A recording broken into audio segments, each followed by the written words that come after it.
Assalamualaikum warahmatullahi wabarakatuh. Selamat pagi teman-teman.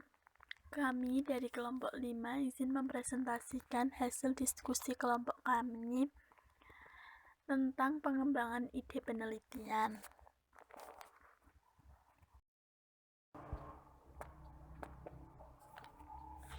Sebelumnya, perkenalkan anggota kelompok kami. Yang pertama ada Baskoro Aditya dengan NPM 19 10 10 4127. Yang kedua ada Revina Pramudiawardana dengan NPM 20 10 10 40 90. Dan yang ketiga ada Sylvia Maharani dengan NPM 20 10 10 4101. Dan yang keempat ada Laila Rahmawati dengan NPM 20 10 10 40 52. Materi yang pertama, kita akan membahas tentang urutan penelitian. Dalam urutan penelitian terdapat tahap-tahapan yang harus dilalui. Yang pertama ada identifikasi area yang luas, yaitu kita akan mempersempit fokus dari akuntansi secara umum menjadi aliran yang terkait dengan akuntansi keuangan, akuntansi manajemen, auditing, pendidikan akuntansi atau sistem informasi akuntansi. Yang kedua, kita akan membahas tentang pilihan topik, yaitu spesifikasi sub-bidang untuk memberikan fokus yang lebih ketat dan sub-bidang yang kapasitas pengawasannya tersedia, tetapi sub-bidang yang dapat dimodifikasi sesuai dengan perkembangan selanjutnya. Yang ketiga, ada putuskan pendekatan, yaitu pemikiran awal mengenai pendekatan yang akan diadopsi akan berkisar pada sumber daya yang tersedia dan khususnya akses ke sumber data yang diperlukan. Sebuah spesifikasi rinci dari metode penelitian yang akan diadopsi harus menunggu sampai tinjauan literatur telah dilakukan dan landasan teoritis dan hipotesis garis besar telah ditetapkan. Dan yang keempat ada merumuskan rencana, yaitu tonggak dan target harus ditetapkan sejak awal sehingga jelas bagaimana penelitian akan berkembang secara periode yang diperpanjang. Dan yang kelima, ada kumpulkan informasi. Pengumpulan data dapat dilakukan dengan aman hanya jika kita mengenali dengan tepat apa yang kita ketahui dan untuk tujuan apa. Yang keenam ada analisis data, yaitu metode analisis data dan persyaratan perangkat lunak harus terlihat pada awal proses penelitian.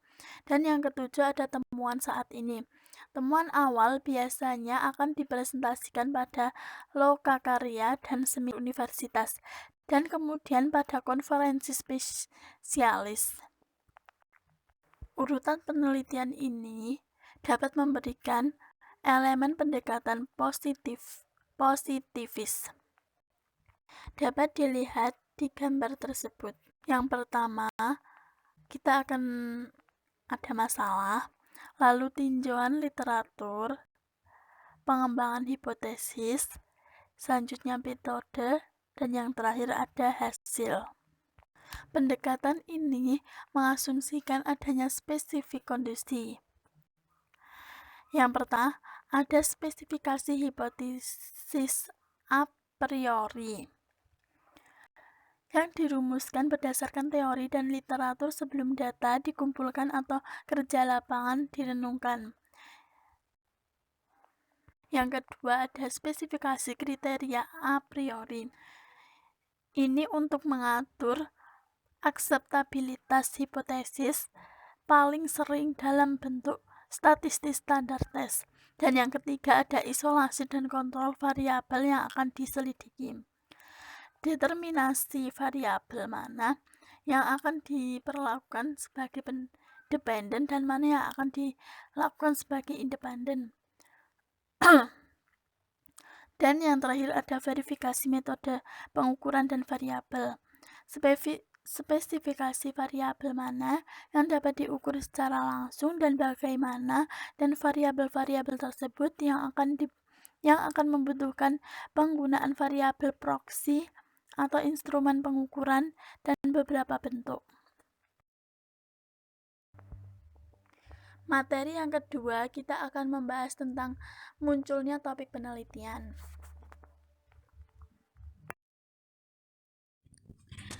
Memilih topik penelitian yang menarik bagi peneliti dan supervisor, di mana proyek berkontribusi pada kualifikasi doktoral. Topik harus membangkitkan antusiasme pada peneliti sejak awal. Jika tidak, maka selama studi berkepanjangan akan menurunkan motivasi. Sumber topik bisa dari mana saja. Yang pertama, bisa dari masalah di tempat kerja dengan implikasi potensi yang lebih luas.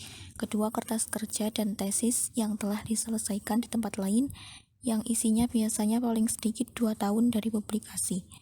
Kemudian yang ketiga, buku teks, dan yang terakhir review artikel. Kemudian yang ketiga ada kerangka konseptual.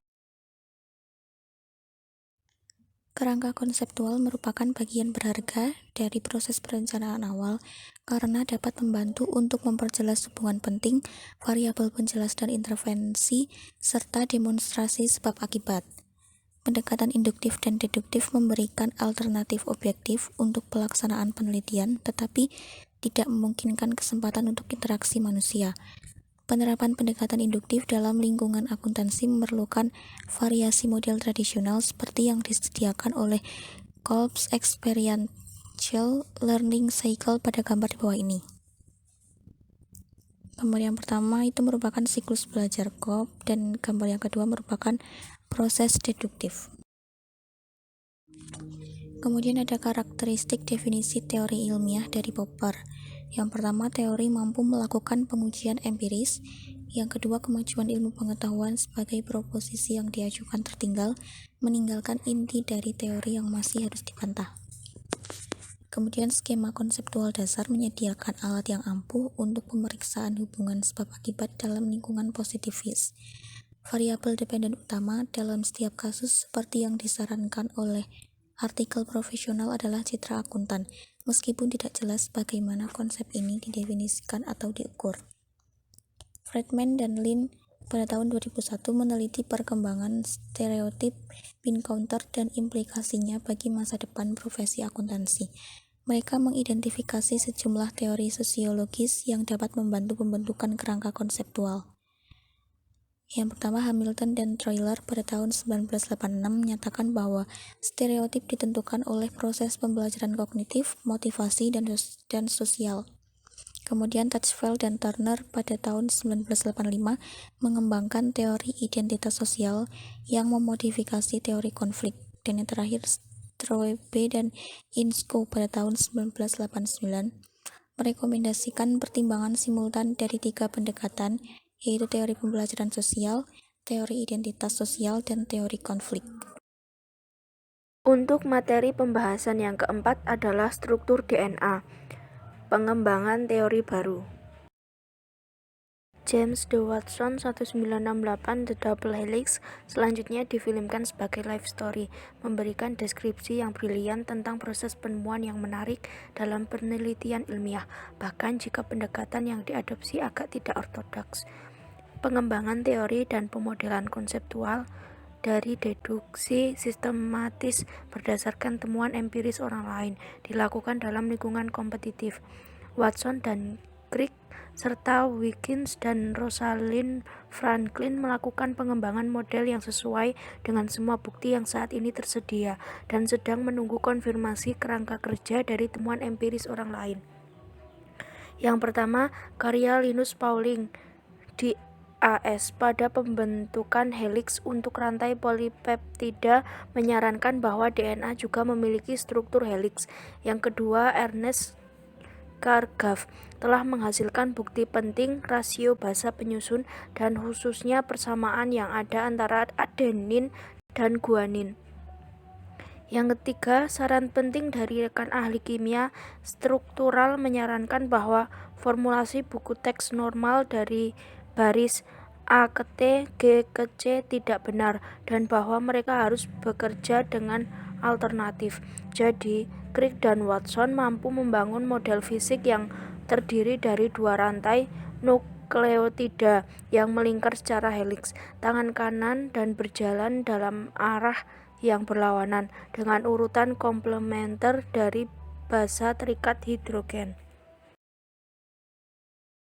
Yang selanjutnya, materi kelima adalah masalah Batman, pengembangan strategi baru. Untuk materi yang selanjutnya adalah masalah Batman. Kriket pertandingan uji coba di tahun 1930-an didominasi oleh satu individu luar biasa yang bakat uniknya dalam keahlian memukul mengancam untuk mengubah cara permainan dimainkan. Batman adalah sebuah fenomena. Beberapa akan mengatakan aneh dan membatasi dominasinya menjadi pertanyaan mendesak bagi Kapten Inggris berturut-turut, The Batman Problem, dan menyajikan pertanyaan penelitian yang menarik menyelidiki sejumlah alternatif yang mungkin memberikan solusi yang berhasil. Yang pertama, dengan mengubah kondisi bermain, kriket dimainkan di gawang yang keras dan cepat. Sebagian besar benar meskipun dengan pantulan yang terkadang tidak dapat diprediksi. Yang kedua, mengubah aturan main. Aturan leg before wicket atau LBW mempersulit batsman untuk keluar dengan cara itu. Dia harus ditangkap di depan stump oleh bola yang dilempar ke dalam barisan, gawang ke gawang. Pengurangan waktu bermain yang ditentukan menjadi 5 atau 4 hari akan mengurangi permainan lambat dan menumpulkan dampak dari konten batsman yang kurang berbakat untuk menempati lipatan, tetapi tidak akan mempengaruhi batsman. Yang ketiga, mengganti bowling. Bowler sering berusaha untuk membatasi batsman dengan bowling di luar tunggul kaki, seolah-olah untuk memotong tembakan samping, tetapi juga untuk membatasi bowling on the drive melalui jarak pendek. Oleh karena itu, bowler yang akurat dapat menekan tingkat skor dengan menjaga batsman untuk menangkis tunggal di busur antara penjaga gawang dan kaki persegi. Batsman terlalu bagus untuk jatuh untuk trik seperti itu dan menggunakan kelincahan refleks cepat dan gerak kaki yang gesit untuk bergerak ke kaki di luar garis bola, sehingga memberi dirinya ruang untuk memukul melalui lapangan offside. Strategi seperti itu akan membuat pemukul yang kurang berbakat menjadi rentan karena melibatkan pemaparan ketiga tunggul ke bowler, tetapi batsman dapat melakukan manuver tanpa risiko yang tidak semestinya. Yang keempat, mengubah penempatan bidang. Strategi yang lebih disukai adalah menempatkan semua fielder di ruang yang tertutup rapat dan memiliki bowler memberikan garis dan panjang yang memaksa batsman untuk memainkan bola di sana. Ini adalah strategi yang bagus untuk seorang bowler yang akurat, tetapi untuk batsman dengan kecerdikan batsman, kami sekarang memiliki offside yang kosong untuk ditembus oleh tembakan inventif dan tidak ortodoks. Yang kelima, dengan memperkenalkan serangan body line. Pengenalan proporsi tinggi bola bernada pendek yang mengarah ke tenggorokan atau tulang rusuk pemukul membuat penilaian tanpa resiko menjadi sangat sulit. Batsman cenderung menangkis bola secara defensif untuk ditangkap di ring perangkap kaki penangkap dekat. Implikasi yang lebih umum untuk penelitian adalah bahwa mungkin ada keadaan hukum, moral, etika, dan profesional yang mencegah baik pelaksanaan penelitian atau pelaksanaan rekomendasi dari temuan penelitian. Oke, selanjutnya itu masalah bocil dalam menerapkan sosi. Penukulan bocil di laut memerlukan penukulan yang akurat baik waktu di lokasi saat ini maupun di median Greenwich atau di jasa serupa lainnya.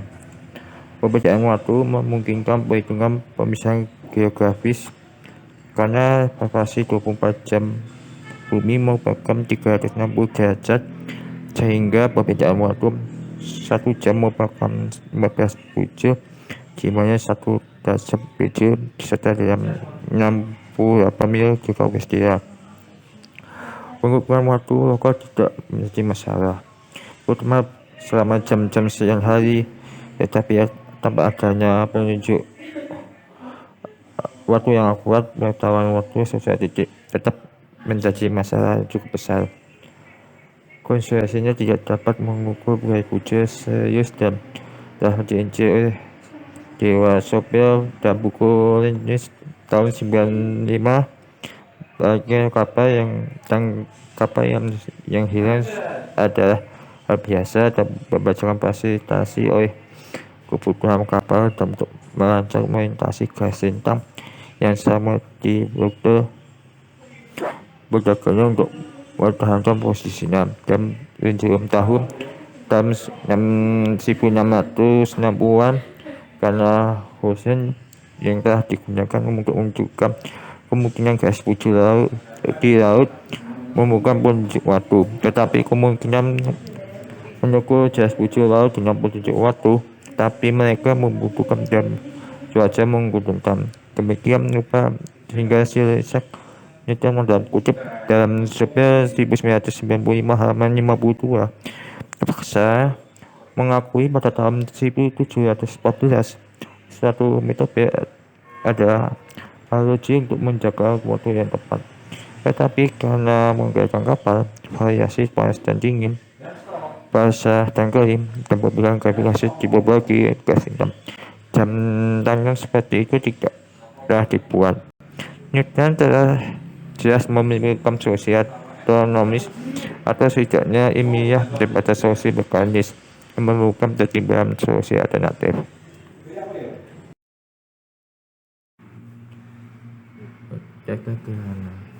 Data legit yang potensi berguna untuk gerhana sana dan bulan memberikan ruang jika diketahui kapan mereka diharapkan diamati di lokasi lain. Tetapi kejadian seperti itu berlalu jalan untuk memberikan bantuan navigasi yang realistis.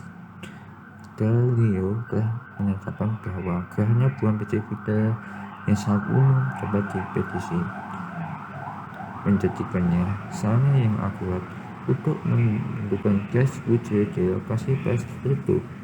Namun, pergerakan di atas kapal membuat ini menjadi strategis navigasi yang mustahil, bahkan saat langit malam yang cerah.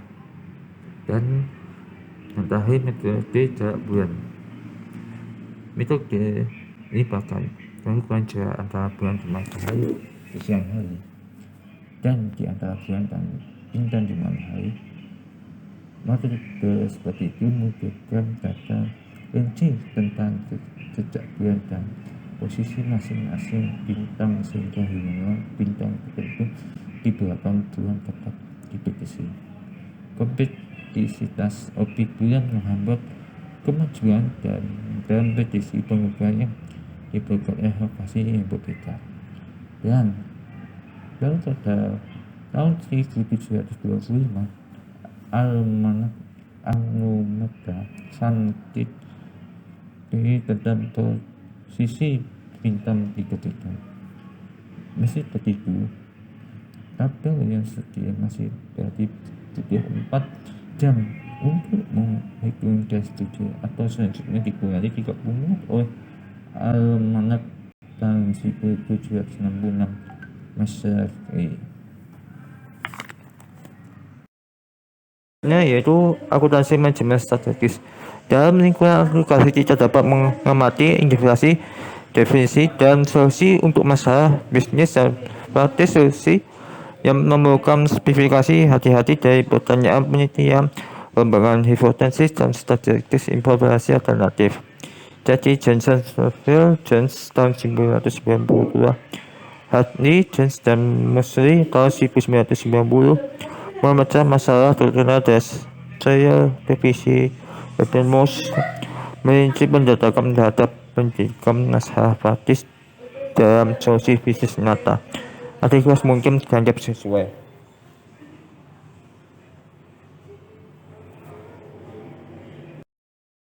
Menggunakan hardness untuk memecah masalah dan proses umum urutan peningkatan lihat pada gambar 2.8 dan 2.9.